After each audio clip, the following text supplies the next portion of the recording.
Y quiero esta noche tocar un tema que le hemos llamado En busca del arca perdida. Y si usted es setentero y ochentero como el pastor, se dará cuenta que este es el tema, el título de una película muy famosa, donde un hombre, ¿verdad? Va en busca del arca perdida, que no es más que el arca del pacto. Vamos a irnos esta noche, en primer lugar, al libro de Apocalipsis, capítulo 11, versículo 19. Y dice así: y el templo de Dios fue abierto en el cielo, y el arca de su pacto se veía en el templo, y hubo relámpagos, voces, truenos, un terremoto y grande granizo. Gloria a Dios. Aquí encontramos en este texto de Apocalipsis una visión del apóstol Juan estando allá en el cielo de el arca del pacto. Y el arca del pacto él lo estaba viendo en el templo que hay en el cielo. Entonces encontramos, amados, que en los cielos hay también un templo. Entonces estamos viendo acá que hay un arca del pacto en un templo que hay allá en los cielos. Está teniendo esta visión el apóstol Juan allá en los cielos. Entonces hay un arca allá en los cielos. También en el libro de Apocalipsis, capítulo 15, versículo 5, nos confirma esto. Y dice: después de estas cosas miré, y aquí fue abierto en el cielo el templo del tabernáculo del testimonio. Nuevamente encontramos otra evidencia que hay un templo en los cielos y que hay un arca del testimonio allá en los cielos, lo que también se conoce como el arca del pacto. Nosotros encontramos por medio de la palabra de Dios que Dios le da a Moisés instrucciones. Cuando el pueblo de Israel comienza a caminar en el desierto, Dios le dice a Moisés: quiero que me hagas un lugar donde habite mi presencia. Y no era que el Señor está limitado, ¿verdad?, al tiempo y al espacio, sino que Dios quería que se juntara el pueblo cuando acampara alrededor de un lugar llamado tabernáculo, y que de ahí se manifestara su presencia, y ahí vinieran las instrucciones de Dios para el mismo Moisés, para el sacerdote Aarón. Y ese tabernáculo Dios le da instrucciones a Moisés para que lo haga, y lo hace Moisés, pero tuvo un diseño de parte de Dios. Dios le dijo: hazlo conforme es en el cielo. Entonces, conforme es en el cielo, así fue hecho aquel tabernáculo. Y aquel tabernáculo fue hecho con lugares, ¿verdad? Uno llamado los atrios, luego entrando al tabernáculo llamado el lugar santo, y más adentro el lugar santísimo, donde estaba el arca del pacto o el arca del testimonio. Este fue el modelo que se le presentó a Moisés. Y además del arca del pacto, también habían otros elementos, ¿verdad? La mesa de los panes de la proposición, que hemos hablado de él, el candelero de 7 brazos, y antes de entrar al lugar santísimo estaba el altar del incienso. Todo esto fue elaborado junto con muchos otros utensilios de acuerdo a un diseño que Dios le dio a Moisés. Ahora, cuando hablamos entonces del arca del pacto, si Dios le dio estos diseños a Moisés, significa que allá en el cielo encontramos estos mismos elementos. Y por eso hemos visto aquí en el libro de Apocalipsis que cuando Juan tiene aquella visión, Juan tiene la visión de ese arca del testimonio que está en el cielo, que fue el modelo que Dios le dio a Moisés para que lo hiciera aquí en la tierra. Entonces, el arca del pacto del cielo, Juan la pudo ver. Entonces, el arca del pacto de la tierra, ¿dónde está? Y el arca del testimonio era un utensilio o era un cofre que tenía ciertas dimensiones, más o menos entre 2 metros por 1 metro. Y ese arca del testimonio estaba revestido en oro, tenía por dentro, ¿verdad? Porque tenía una cavidad, y por dentro se guardaban las tablas del testimonio de Moisés. las que fueron escritos con el dedo de Dios, donde están los 10 mandamientos que representan la ley de Dios. También tiene un depósito donde estaba el maná, aquel alimento que Dios le dio a su pueblo cuando anduvo por el desierto, alimento que venía del cielo. Y también está la vara de Aarón que reverdeció, que era el símbolo de la autoridad de Dios delegada a sus sacerdotes. Esto se encontraba o se encuentra en ese lugar llamado cofre del arca del testimonio. Tenía una tapa donde habían 2 querubines que apuntaban al centro donde había un plato, y en ese plato ahí la sangre de los corderos, ahí la sangre de los sacrificios era vertida para propiciación de los pecados del pueblo, para perdón de sus pecados por 1 año.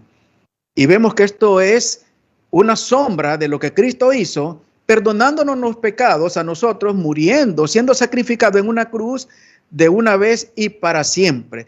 Esto había en el lugar santísimo. Solamente estaba ese utensilio llamado el arca del pacto o el arca del testimonio. Ahora, amados, hablando de lo que había en ese plato o en ese depósito que estaba encima del arca del pacto, se le conocía como propiciatorio.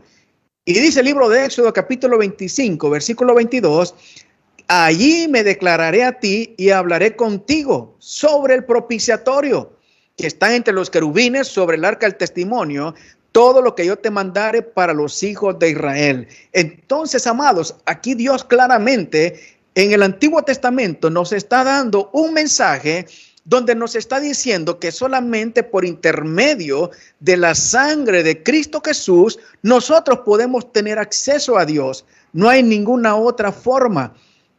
No hay ningún otro tipo de ritualismo, de sacrificio que nosotros podamos hacer, sino solamente por medio de la sangre de Jesucristo, que se derramaba ahí en el propiciatorio. Y Él fue propicio ya por nuestros pecados. Ahora, el tema, amados, tiene que ver con que esa arca se perdió. ¿Y cómo es que se perdió? ¿Sabe que Dios le dio muchas oportunidades a su pueblo de arrepentimiento? Y cuando llega Salomón, el hijo de David, construye ese templo, Dios le da el diseño, y luego David, después de gobernar por más de 40 años, delega en su hijo, en uno de sus hijos, el gobierno, pero este muchacho, con su inmadurez, hace que se divida el reino. Entonces resulta que las 2 naciones fueron invadidas, y la nación que fue invadida posteriormente, primero fue Israel y después fue invadida Judá en el año 586 antes de Cristo, pero mucho antes de eso, quizás 100 años antes, Dios estuvo librando al pueblo de esa amenaza de las invasiones, y el pueblo por un momento se volvía a Dios y se arrepentían, y Dios los libraba cuando los enemigos venían y trataban de invadirlos. Pero muy pronto pasaba ese miedo, ¿verdad? Pasaba esa vicisitud, el pueblo nuevamente volvía a fallarle a Dios, volverse a los dioses de los vecinos, de los pueblos que Dios le dijo, no harás conforme a estos pueblos. Y Dios se cansó de eso. Y Dios profetizó de que Judá iba a ser invadida y que esa casa que servía de adoración iba a quedar en nada. Lo vemos en el segundo libro de Crónicas, capítulo 7, versículo 20. Y Dios le dice, yo os arrancaré de mi tierra que os he dado, y esta casa que he santificado a mi nombre, yo la arrojaré de mi presencia y la pondré por burla y escarnio de todos los pueblos. Y es así como Babilonia, que era la potencia de moda en ese tiempo, llega e invade Jerusalén y quema el templo.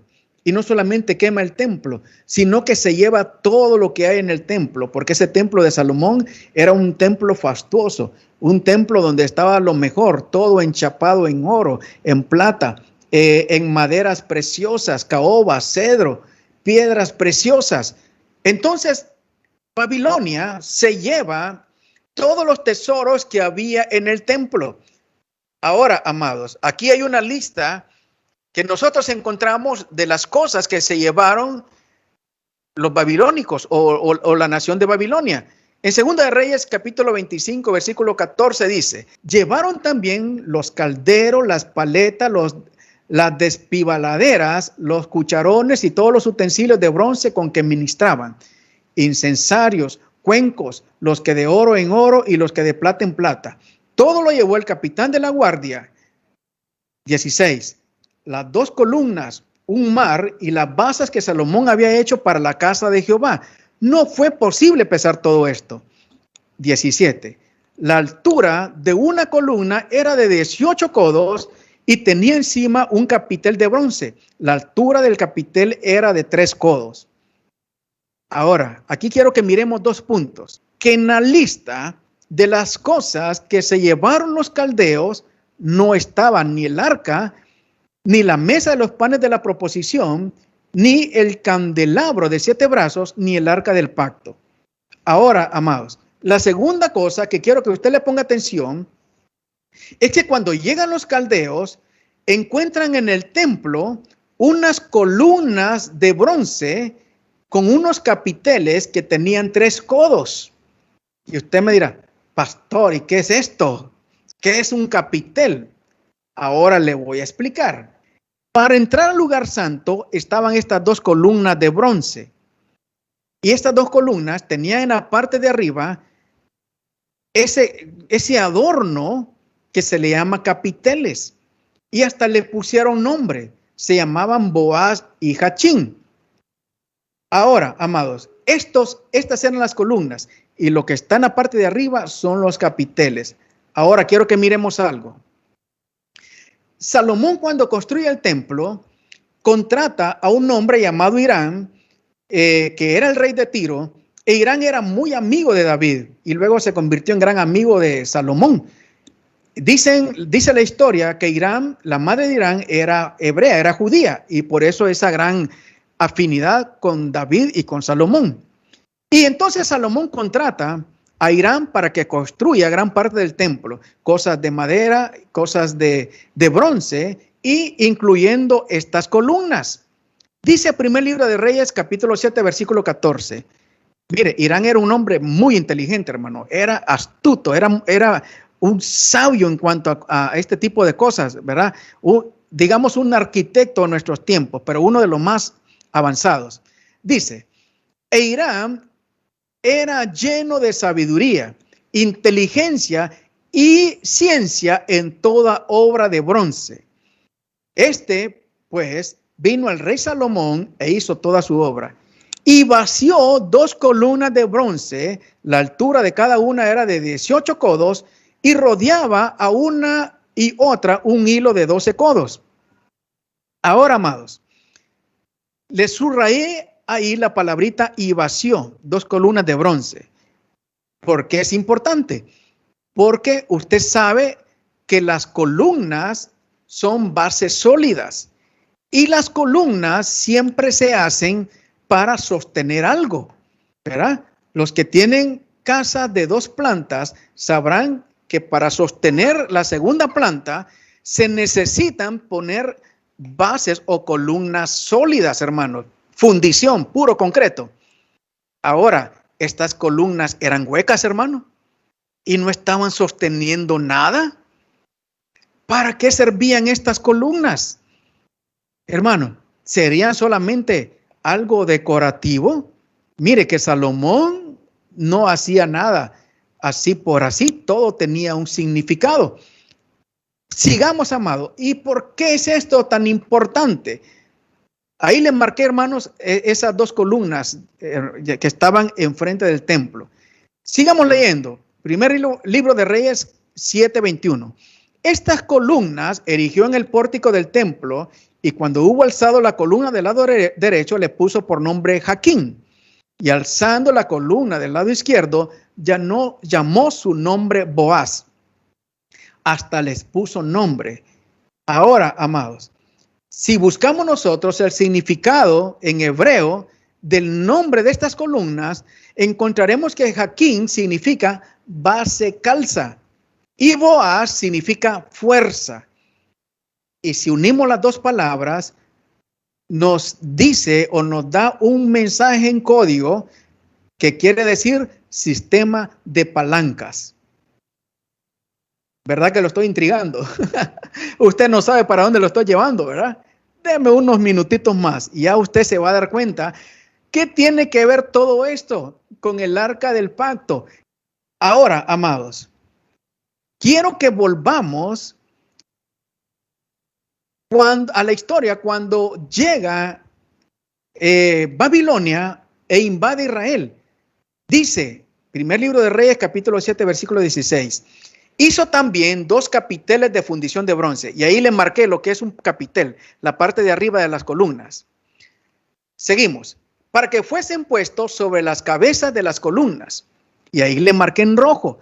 La altura de un capitel era de 5 codos y la del otro capitel también de 5 codos. Ahora, amados, aquí encontramos que cuando Salomón construye estas columnas, los capiteles eran de 5 codos. Un codo es más o menos 1 metro. Cuando Salomón construye los capiteles, los hace de 5 metros. Pero sabe una cosa, cuando llega Babilonia, encuentra las columnas que los capiteles eran de 3 codos, hermano. ¿Cómo es eso? Ahí se lo pongo, mire. En el primer libro de Reyes, cuando Salomón construye las columnas, las hace de 5 codos, los capiteles. Y en el segundo libro de Reyes, capítulo 25, cuando llega la invasión de Babilonia, encuentran que los capiteles tenían 3 codos, hermano. ¿Cómo es eso? Y usted sabe que en la Biblia, hermano, no se anda equivocando. Pero eso yo le decía que en la lista donde no aparecían los otros utensilios, no es porque obviaron algo, sino es porque no estaban. Entonces, amados, ¿por qué esta discrepancia? Faltan 2 codos. ¿Qué pasó con esos 2 codos? ¿Dónde están? Y ahí usted puede ver un gráfico donde muestran que las columnas tienen 18 codos, igual. Pero la diferencia entre las columnas que hizo Salomón y las que encontraron los caldeos, solo era de 3 codos. Faltan 2 codos. Los 2 codos, ¿dónde están? ¿Y por qué, hermano Giovanni, me trae hasta acá? Ahora le voy a explicar. Hermano, ¿sabe que los estudiosos se han dado cuenta de algo? Que Salomón construyó en esas 2 columnas que aparentemente no servían de nada porque estaban huecas y que solamente eran decorativas, que cuando llegan los caldeos, si le pegaban en la base, ahí en el gráfico A, si le pegaban en la base a esas columnas, hermanos, había un sistema de arena donde habían 2 codos y esa arena, hermanos, se vaciaba y caía abajo y subía un elevador. Y usted lo mira en el lado opuesto de la gráfica A, y ese elevador subía y ahí metieron el arca. Y cuando en el gráfico B, los 4 sacerdotes se paraban, bajaba el elevador y usted puede ver unas escaleras ahí al lado izquierdo. Y cuando los sacerdotes con el arca y los demás utensilios bajaron por el elevador, se fueron por un sistema de túneles y llegaron al lugar de la calavera, al lugar donde crucificaron a Jesús, el gráfico C. Y esto está, hermanos, estudiado, esto está documentado, hermano. Entonces, ahora creo que usted se da cuenta hasta dónde lo llevo, ¿verdad? Como Salomón, amados, ideó un sistema para que el arca y los demás utensilios fueran guardados en caso de una invasión. Por eso cuando los caldeos llegan, hermano, no encuentran nada, queman el templo y se llevan solamente lo que quedó ahí, como quien dice la mumuja, las migajas, ¿verdad? Los cucharones, hermano, los calderos, las palas, hermano, cosas que, unas brochas metálicas que usaban para rayar ahí, hermanos, el lugar del sacrificio. Esas cositas se llevaron. Eran valiosas, sí, eran de oro, plata, bronce, sí, pero no se llevaron lo demás, porque este hombre, Salomón, que por eso fue el hombre más inteligente del mundo, junto con Hiram, hermanos, otro hombre muy inteligente en arquitectura, y más que Salomón, recuerde que se casó con una hija de Faraón, y usted sabe que en Egipto, los faraones construyeron pirámides y todo este sistema de palancas, sistemas hidráulicos, ellos los conocían. Salomón recibió toda esa información y por eso construyó estas dos columnas enfrente del templo, para que cuando hubiese necesidad, bueno, antes construyó un sistema de túneles, para que cuando hubiese necesidad, hermanos, sacaran lo más importante del templo, que era sagrado, lo escondieran y que no se lo llevaran. ¿Cómo es que Salomón pudo esconder el arca? Si Salomón murió antes de que fuera invadida Jerusalén, hermanos, y sabemos que antes de la invasión, los sacerdotes ahí oficiaban, todos los utensilios ahí estaban, el arca del pacto también ahí estaba. Mire, no quiero confundirlo esta noche. Hay un libro que es un libro apócrifo. Los libros apócrifos son aquellos que no están en el canon bíblico. Estos libros, por ejemplo, están en la Biblia católica, pero no se consideran libros de inspiración divina, pero sí son libros históricos, no los podemos despreciar. Por ejemplo, los macabeos fueron personajes históricos y el mismo pueblo de Israel, cuando ellos celebran su independencia, leen estos libros porque son historia. Y por ejemplo, vemos en los libros en el segundo libro de Macabeos, capítulo 2, desde el versículo 4, dice, amados, de que Jeremías, que fue contemporáneo en el tiempo de la invasión de los babilonios o babilónicos, guió a los sacerdotes a buscar un lugar donde esconder el arca. En los primeros versículos, ahí usted lo puede buscar por internet. Dice, y los últimos dos versículos le voy a leer, versículos 7 y 8. Dice que los sacerdotes, después de que encuentran el lugar, lo meten en la caverna y se regresan, y cuando llegan, se ponen de acuerdo y dicen, no hombre, tenemos que marcar el lugar donde el arca está. Y se regresaron buscándola, pero ya no la encontraron. Y Jeremías los reprende. Dice el versículo 7.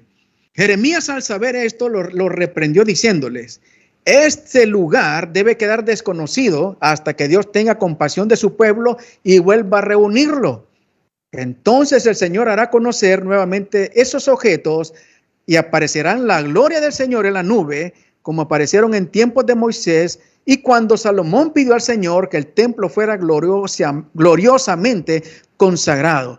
Aquí estaba diciendo Jeremías, que era un profeta de Dios, que cuando el Señor se mostrara viniendo en una nube, es cuando estos objetos van a aparecer. Ahora dígame, si en realidad se sabe dónde están, ¿qué tan cerca estaremos de que el Señor venga en una nube? ¿Por qué es tan importante? Porque Israel, como usted sabe, anhela tener su tercer templo. Y ellos sueñan con tener su tercer templo, solamente que ahí donde ellos necesitan ubicar ese tercer templo, que es el mismo templo de Salomón, que luego fue reconstruido de una forma, digamos, austera, cuando regresó el pueblo de la cautividad, ¿verdad? Por medio de Zorobabel, y luego Herodes lo hizo de una forma más suntuosa. Entonces se conoce el primer templo, el de Salomón, el segundo templo, el de Herodes, y ellos están esperando un tercer templo. Y ellos dicen que para ellos es imperativo tener su tercer templo. Y usted sabe que esta nación, ¿verdad?, de los judíos, son bien nacionalistas. Ahora, el problema que tienen que ahí está el templo de Omar, el templo de la roca, que es musulmán. Y por eso nosotros sabemos, amados, que este tiempo se acerca de la tribulación y gran tribulación, porque ya hemos visto cómo han habido pasos agigantados para esos programas o esas políticas para que Israel haga un pacto de paz, y lo vimos en la era de Donald Trump, ¿verdad? Con su yerno Khrushchev, para que haga ese pacto de paz. Y ya hemos visto también cómo la Biblia dice que en el futuro Israel va a ceder Jerusalén para poder lograr tener su tercer templo ahí donde está el templo de la roca. Y eso ya lo hemos visto. Ahora, amados, es para ellos tener esa arca del pacto y que no sea una imitación, tenerla en su templo es imprescindible, es imperativo. Por eso ellos necesitan tener el arca del pacto. Y prácticamente ellos ya tienen todo listo. Tienen listo, hermanos, la construcción del templo. Ya tienen todas las paredes prefabricadas, ya tienen todos los utensilios que nosotros miramos, ¿verdad? Esas listas que hay ahí en el Éxodo, el Levítico y Deuteronomio para el servicio. Tienen los sacerdotes, tienen las vestimentas sacerdotales, tienen todo listo. Lo que les falta es un pacto de paz, la construcción del tercer templo y, amados, tener esa arca del pacto es fundamental para ellos. Ahora, amados, sabe que ellos dicen que ya saben dónde está el arca. Ellos dicen que ya han ubicado dónde está el arca y ellos se muestran bien confiados. Y les voy a dar una noticia que salió en el año 2016 de un rabino que es uno de los encargados del Instituto del Templo. El Instituto del Templo es la fundación que se encarga de recolectar fondos para la reconstrucción del tercer templo y luego todo el programa que tienen para nuevamente que se renueven los cultos ahí en el tercer templo. Y sabe, amados, que de todo el mundo, los judíos esparcidos en el mundo, y usted sabe que los judíos en el mundo son gente bendecida, ¿verdad? Le mandan a este Instituto del Templo dinero. Entonces ellos tienen todo el dinero que tienen. Y este señor, el rabino Chaim Richman, dio una noticia en el 2016. Y esta noticia nos dice, y se la voy a leer, decía el rabino Chaim Richman: el arca de la alianza está oculta a 1 kilómetro del actual templo de Jerusalén. Eso al menos declaró recientemente el rabino Chaim Richman al periodista James Wally Simons del diario británico The Telegraph. En la entrevista agregó que la reliquia está oculta en cámaras subterráneas cavadas en los días de Salomón. Y póngale atención, porque yo este último párrafo, ahí se lo puse en negrita, ahí se lo marqué. Entonces dice el rabino Chaim Richman, uno de los directores del Instituto del Templo: nosotros ya tenemos el arca, ya sabemos dónde está y sabemos que está oculta en cámaras subterráneas cavadas en los días del rey Salomón. Mire, ellos no andan titubeando, hermanos, ellos no andan diciendo, puede ser, tal vez, tenemos la expectativa, tenemos la fe, ojalá que así sea. No, hermanos, ellos están hablando con una gran seguridad. Ahora, hermanos, ellos dicen que a 1 kilómetro del actual templo, donde debería estar el templo, ¿verdad? Y está el templo de Omar. A 1 kilómetro están las cámaras subterráneas donde Salomón ocultó estas reliquias. Ahora, vamos a revisar nosotros, amados, esto. ¿Sabe que me dediqué a buscar qué distancia hay, por ejemplo, entre la ciudad de Jerusalén, entre el Sanedrín, entre el templo, entre la casa del procurador romano Poncio Pilatos y el Gólgota, donde fue crucificado Jesús? Y encontré una información en una página que se llama infocatólica.com, en una serie que ellos le llaman De Jerusalén al Gólgota, y sabe que según esta información, Y también ustedes lo pueden ver en los mapas, ¿verdad? Hoy está eso bastante accesible. Hay una distancia de 1 kilómetro. Lo mismo que dijo o que dice el rabino Richman. 1 kilómetro entre esos lugares, ¿verdad? Que fueron lugares que se mencionan en la Biblia, el templo, el Sanedrín, la casa de Caifás y la casa del procurador Poncio Pilato. Entre esos lugares y el lugar donde se crucificó a Cristo hay 1 kilómetro. ¿Será una coincidencia? Bueno, vamos a seguir revisando esto. Yo he aprendido algo, hermanos, que en Dios no hay coincidencias, hermanos. No hay coincidencias. Dice el libro de Juan, capítulo 19, versículo 20, y la misma Biblia nos afirma esto. Dice, y muchos de los judíos leyeron este título, porque el lugar donde Jesús fue crucificado estaba cerca de la ciudad. Y el título estaba escrito en hebreo, en griego y en latín. Aquí está hablando del letrero que le pusieron a Jesús, que lo clavaron en la cruz, donde decía que él era el rey de los judíos, rey, hermanos, en 3 idiomas, ¿verdad? En 3 idiomas. Y eso nos habla de que ellos, sin saberlo, estaban declarando a Jesús el rey universal. Este texto nos dice que donde crucificaron a Jesús estaba cerca de la ciudad. Entonces nos afirma esto. Ahora, pastor, ¿qué tiene de importante de que el lugar donde crucificaron a Jesús estuviera a 1 kilómetro de Jerusalén, a 1 kilómetro de los lugares importantes que se menciona en la Biblia donde enjuiciaron a Jesús? ¿Y qué relación tiene con lo que dice el rabino Richman, uno de los directores del Instituto del Templo, de que hay 1 kilómetro? Ellos saben que hay 1 kilómetro de distancia entre el templo y el lugar donde está ocultado el arca. Muy bien. Ahora les voy a hablar de un personaje que se llama Ron Wyatt. ¿Y a qué viene esto, pastor? Mire, este personaje es bastante importante y no es muy conocido. Pero ¿sabe por qué es conocido? Es conocido porque este hombre dedicó la última parte de su vida a comprobar la historia bíblica. Y desde 1977 hasta el año 1999 que él murió, se dedicó a hacer arqueología bíblica, a buscar sitios arqueológicos, y sabe que comprobó muchas cosas bíblicas. Por ejemplo, él encontró en un cruce que se le llama el Mar de los Juncos, que está cerca del Mar Rojo, encontró carrozas de la época de Faraón, carrozas egipcias. Encontró ruedas de esas carrozas. Y, hermano, no solamente eso, encontró también ahí en el Monte Ararat, hermanos, un lugar donde él dice que ahí está la otra arca, el arca de Noé.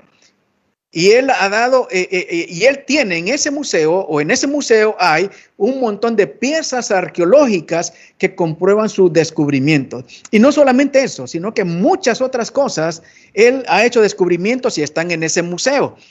Museo Arqueológico de Ron Wyatt está en Cornersville, Tennessee, Estados Unidos. Le decía que este hombre sí se conoce por estos descubrimientos arqueológicos, pero esto debería ser un boom. Esto debería ser, hermanos, algo pero extraordinario. Pero ¿por qué no salen las noticias? ¿Por qué no salen los periódicos? ¿Por qué no se le da la publicidad? Porque estas cosas son importantísimas. Yo recuerdo que se encontró un cofre donde decía aquí están los restos creo que era de Jesús, ¿verdad? Y comenzaron a especular, hermano, y eso fue una gran noticia, ¿verdad? Pero sabemos que en aquellos tiempos el nombre de Jesús era muy común. Pero ya todo el mundo comenzó a asociar que esos huesos eran los de Jesús, para restarle importancia a la resurrección de Cristo y quitarle la divinidad a Cristo. Ahora, ¿por qué estos descubrimientos que son tan importantes no se les dio la debida importancia? Y estoy seguro que muchos de ustedes no sabían acerca de esto. Ahora, pastor, ¿y esto qué importa? Bueno, es importante porque confirma la historia bíblica, Pero ¿sabe qué? Este hombre afirma haber encontrado esos lugares subterráneos donde está el arca del pacto. O afirmó, porque él murió. Él murió.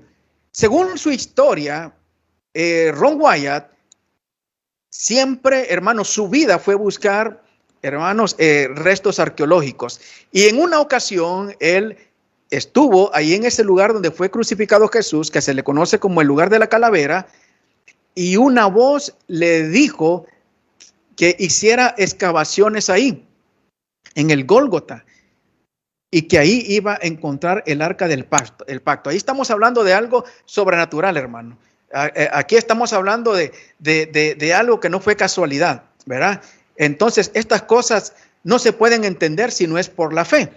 Y el hombre comenzó a sacar permisos y a hablar con las autoridades y les dijo que él tenía la seguridad que debajo de ese monte habían restos arqueológicos importantes para la nación de Israel, pero no les dijo qué. Resulta que le dieron los permisos y el hombre comenzó a buscar y sabe una cosa, encontró el lugar. Y es tan importante esto, y en Israel le dieron importancia. En el 2003 salió en uno de los diarios importantes de Israel un reporte donde le dan 4 páginas de este periódico a los descubrimientos de Ron Wyatt. Entonces este hombre no fue fácil, ¿verdad? No fue fácil. Y quiero leerles un extracto de lo que este hombre dice. En 1981, Ron Wyatt logró entrar en una cueva bajo el Monte de la Calavera, que resultó ser una parte de todo un sistema de túneles. A principios de 1982, luego de excavar por días, logró encontrar una especie de chimenea que iba hacia arriba. Luego de entrar con mucha dificultad, el 6 de enero de 1982, Wyatt logró encontrar una pequeña abertura en la pared de la chimenea que daba hacia una cámara secreta en las cuevas. Arrastrándose por las piedras que llenaban la pequeña cámara, solo podía mirar con una linterna y tocar lo que estaba más cerca.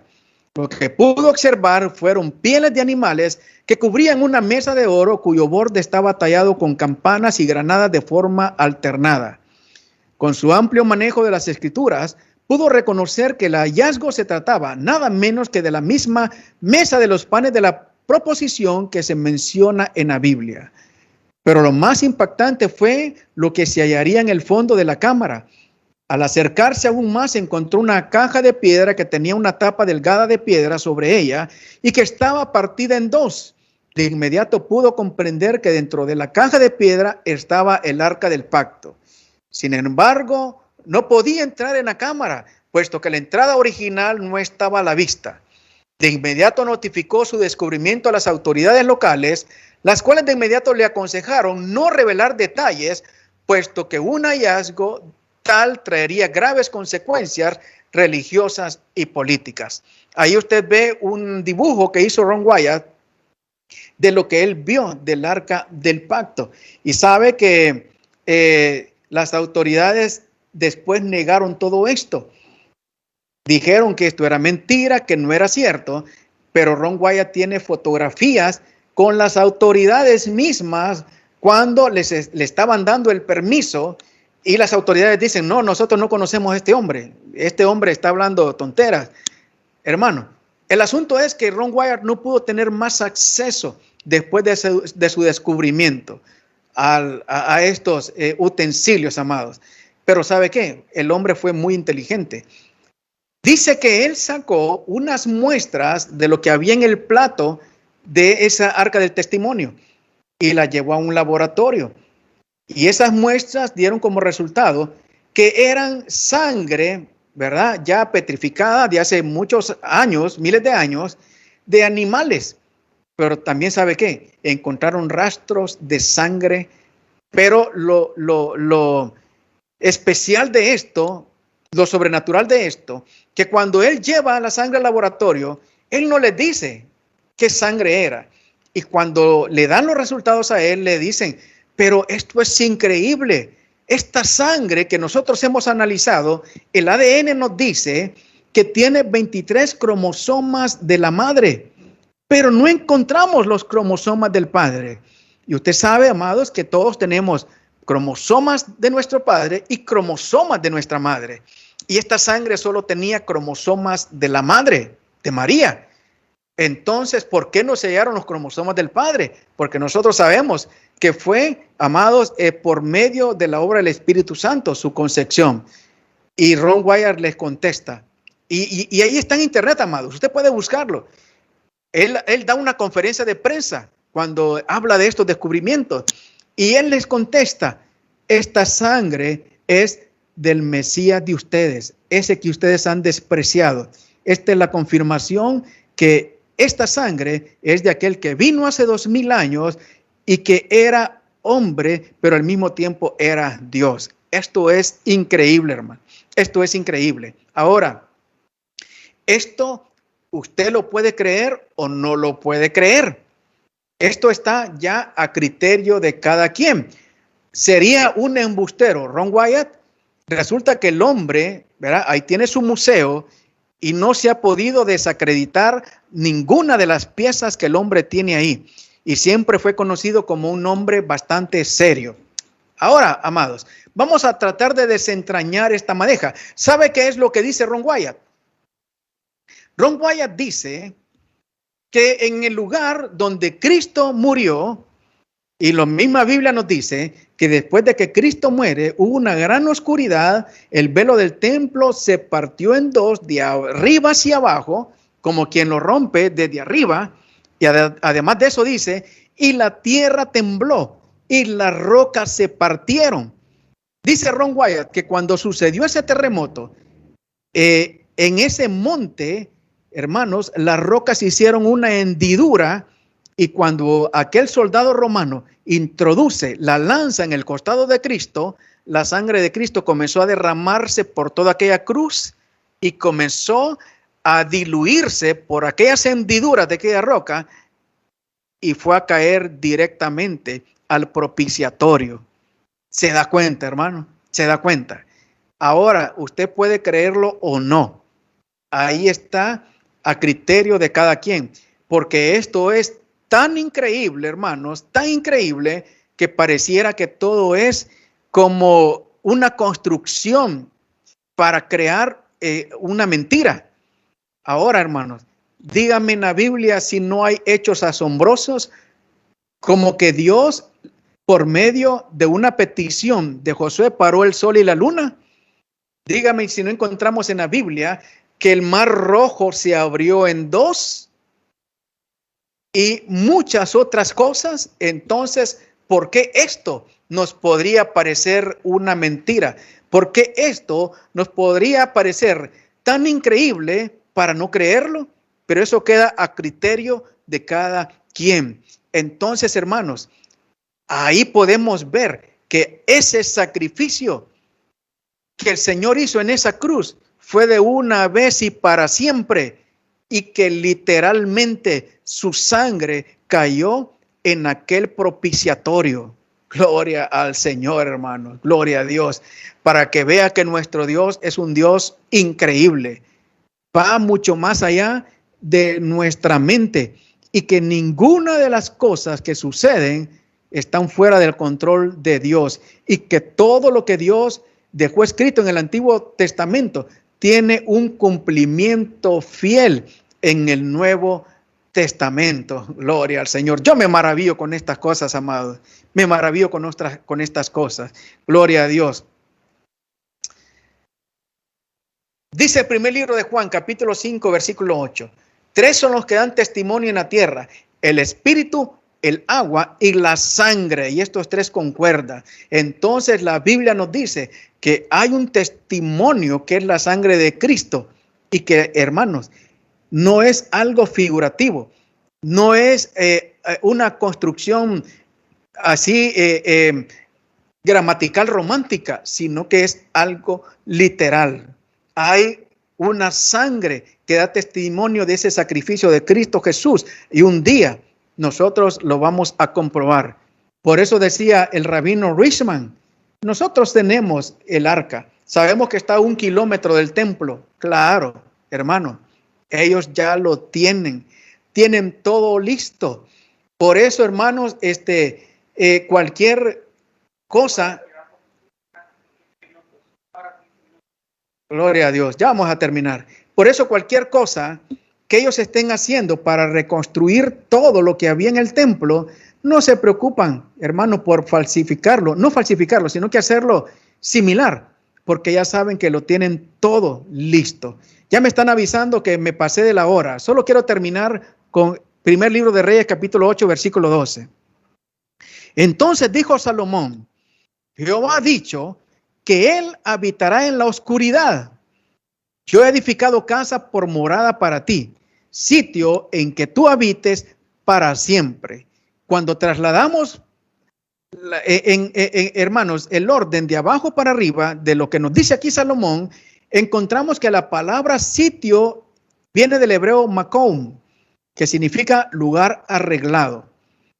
La palabra morada en hebreo es sebul, que significa residencia sobre un nivel alto. Y la palabra oscuridad significa arafel en hebreo, que significa escondido de la vista de los hombres. Aquí, hermanos, hay un mensaje codificado de Salomón, que si nosotros lo arreglamos, diría, te he construido, Dios, un lugar arreglado, una residencia sobre un nivel alto, escondido de la vista de los hombres. Y ahí luego está remarcado ahí, para que habites para siempre. Amados, cada vez yo me sorprendo, hermanos. Cada vez me sorprendo cómo Dios tiene el control de todas las cosas. Que Dios les bendiga, amados.